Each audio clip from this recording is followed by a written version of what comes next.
tendo em vista a quantidade de doenças catalogadas, né, e aí tem o CID-10, seria impossível pensar em disciplinas específicas para todas elas, você já explorou agora há pouco, né? Ao mesmo tempo, a obesidade é importante, porque é uma pandemia, combate mais da metade da população, e tem artigos, né, como o que a gente resenhou no boletim de 19 de outubro, da PUL, que coloca que em 14 mil casos, né, em 6 países diferentes, o estigma aparecia nos atendimentos com profissionais de saúde em 70% desses atendimentos, né?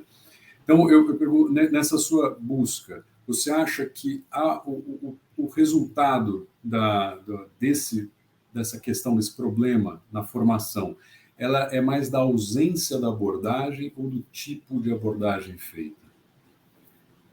E eu vou falar primeiro da sua pergunta e depois eu comento da Tamires e do Caetano.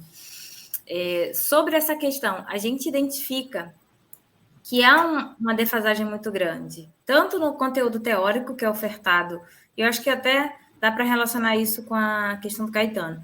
A gente tem dificuldades no fluxo do processo formativo do profissional, que inicia na diretriz curricular, reflete nas matrizes, aí a gente vai para as ementas, e das ementas a gente vai para os profissionais que conduzem. Concordem comigo em relação a uma coisa.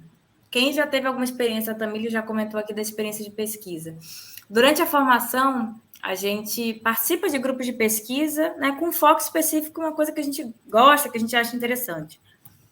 Na questão da obesidade é a mesma coisa. Tem diversos grupos de pesquisa que trabalham a obesidade, de diversas formas, como capacitação, como a questão na nutrição, a gente tem muitos grupos de pesquisa que trabalham a questão dietética mesmo, né? Vamos inserir a castanha do Pará na dieta para ver a redução de peso ao longo de não sei quantos meses.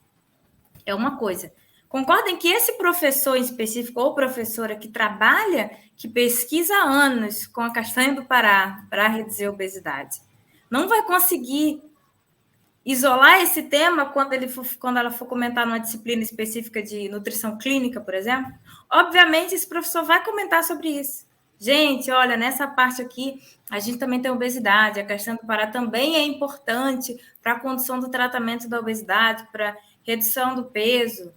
Então, realmente, o profissional, né, o profissional que está conduzindo aquela disciplina impacta no conhecimento que aquele profissional vai ter e até como ele vai lidar com o problema depois de formado. Quantas disciplinas a gente teve durante a graduação que aquele professor foi ou professora foi um ícone, né? Acho que todo mundo tem um ícone durante a graduação que fala assim, gente, quando aquele professor falava sobre esse tema, o coração ficava acelerado, muito interessante. E eu fiquei com aquele conteúdo o resto da vida, na minha prática profissional, em qualquer área, a gente acaba lembrando de como isso era abordado, o afeto daquele tema ou a profundidade. Então, a forma que o profissional, o professor, né, o docente, aborda a obesidade na graduação vai impactar na percepção do profissional de saúde, do estudante, em relação ao tema e como ele vai lidar com o tema depois de formado. A percepção desse processo afeta muito o cuidado em saúde. Se o docente for uma pessoa que estigmatiza, por exemplo, os pacientes com obesidade, que dificulta, por exemplo, uma avaliação nutricional, você acha que o estudante que teve aula com esse professor vai chegar formado, vai ter uma conduta muito diferente? Não vai. Ele vai ter um olhar estigmatizante. Por quê? Ele aprendeu dessa forma.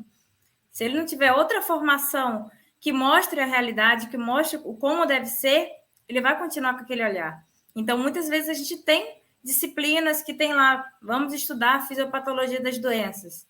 Mas aí tem o diabetes, que é abordado em duas aulas, e a obesidade é trabalhada em metade de uma aula. Eu, né, assim como a Tamires, eu tive a obesidade em metade de uma aula, gente, durante a graduação em nutrição. Aí tem muita gente que fala, não, nutricionista sabe lidar muito bem com a obesidade. Gente, tudo que eu aprendi com a obesidade foi por causa da iniciação científica do mestrado e do doutorado. Eu não tinha a mínima noção, o estigma da obesidade, nunca ouvi falar durante a graduação. Agora, como um profissional de saúde sai da graduação sem saber o que é o estigma da obesidade?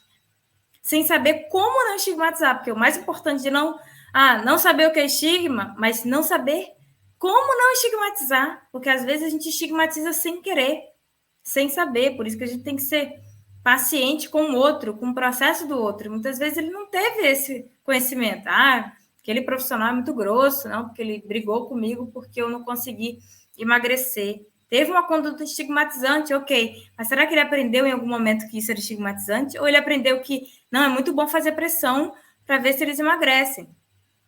Então, a gente tem essa limitação, Caetano, muito grande em relação ao que está na ementa e o que é realizado na sala de aula. Por isso que até a gente coloca lá nas limitações ou aprimoramentos, né, de um futuro estudo sobre a formação. A gente pode ter outro working paper que aprofunde mais essa questão, mas a gente queria ter ouvido os estudantes, qual a percepção deles dessas disciplinas sobre obesidade?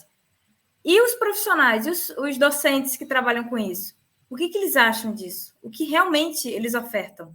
Que a gente sabe que tem uma diferença do que está na ementa e o que está lá na sala de aula. Todo mundo aqui já passou por isso, pelo menos a maioria já passou por isso, e sabe que é uma limitação muito grande. Eu até ressalto isso no documento, que é algo que a gente deve problematizar, né?